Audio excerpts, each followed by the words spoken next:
Fala pessoal, bem-vindos a mais um guia de revisão feito sob medida para estudantes de engenharia. Hoje a gente vai destrinchar aquele que é, sem dúvida, um dos maiores e melhores atalhos para resolver cálculos complexos em projetos estruturais, o modelo de partícula. É o tipo de sacada que otimiza o tempo e foca no que realmente interessa na hora do projeto. Bora mergulhar nisso. Olha só que premissa curiosa para um campo tão exato quanto o nosso. Na engenharia, o tamanho real nem sempre importa. Loucura pensar assim, né? Mas a real é que a gente nem sempre precisa calcular cada dimensão milimétrica, cada engrenagem ou cada parafusinho de um objeto para entender o impacto dele no mundo real. Tem vezes em que simplificar é, ironicamente, o caminho mais exato. A nossa revisão de hoje está dividida em 3 partes super diretas. Primeiro, o conceito do modelo de partícula. Segundo, a famosa analogia do caminhão. E terceiro, por que tudo isso funciona tão bem na prática. Então, parte 1. O modelo de partícula, ou como simplificar o que é complexo. A base de toda a nossa conversa está nessa definição. O modelo de partícula é aquela abstração clássica da engenharia, onde a gente pega um objeto super complexo e trata ele como se fosse um único ponto matemático, tudo para facilitar as contas. Trocando em miúdos, é um método perfeito para achar o sinal útil no meio de um mar de ruído estrutural. Em vez de quebrar a cabeça com milhares de variáveis físicas que não vão mudar o resultado prático, a gente lida com um pontinho só. É genial e extremamente eficiente. Mas como isso rola na prática? Vamos para a parte 2. A analogia do caminhão. Imagina a cena, um caminhão pesadão, lotado de carga, atravessando uma daquelas pontes estaiadas gigantes de 500 metros. A sacada de mestre desse modelo é pegar toda a loucura e complexidade desse veículo gigante em movimento e reduzir tudo isso de forma super segura e cravada a um simples pontinho vermelho com uma seta apontando para baixo. Essa seta é o vetor da força-peso. Toda a carga colossal do caminhão acaba concentrada ali, num único elemento visual e matemático. É uma solução muito elegante. O mais bacana disso tudo é o contraste gritante entre o que a gente decide ignorar de propósito e o que realmente precisa da nossa atenção. É a velha história do ruído contra o sinal.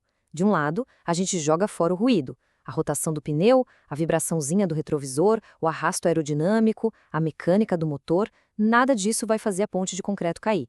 Do outro lado, a gente tem o sinal, que é o nosso foco absoluto. A força em si, a magnitude exata desse peso e, super importante, o ponto exato onde essa força está agindo ao longo do vão da ponte. E isso nos leva à parte 3. Afinal, por que esse modelo não falha?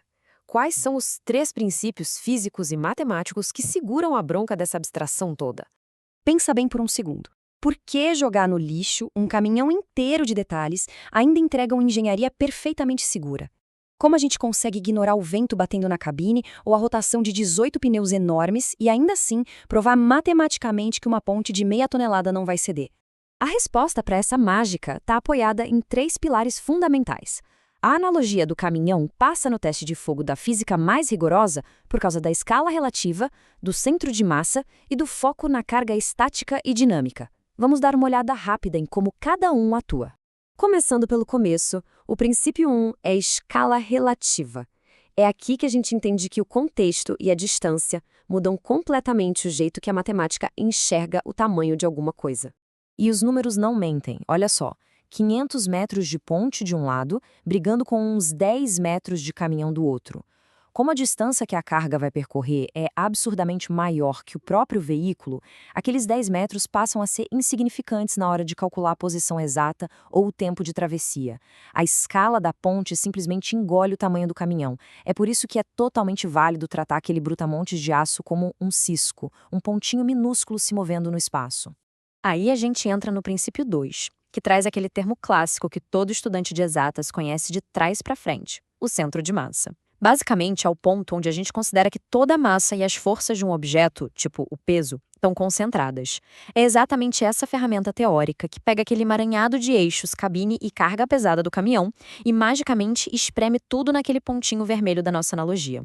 O sistema inteiro vira um vetor só, deixando as equações limpinhas, sem dor de cabeça. Para fechar o trio, o princípio 3 de o foco na carga estática e dinâmica. É isso que liga toda essa teoria abstrata com o que realmente importa no mundo real, que é construir e garantir que a estrutura vai ficar lá, firme e forte, sem o menor risco de colapso. Resumindo a ópera, existem prioridades estruturais definitivas que não dá para esquecer em um cálculo. Primeiro, a magnitude da força-peso é o que manda, é prioridade total.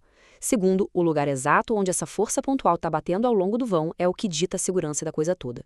E a regra de ouro que fica é essa. A mecânica lá dentro do veículo não faz a menor diferença para a ponte. Desde que a magnitude e o ponto de aplicação do vetor de carga estejam certinhos, as plantas e os cálculos vão ser cientificamente impecáveis.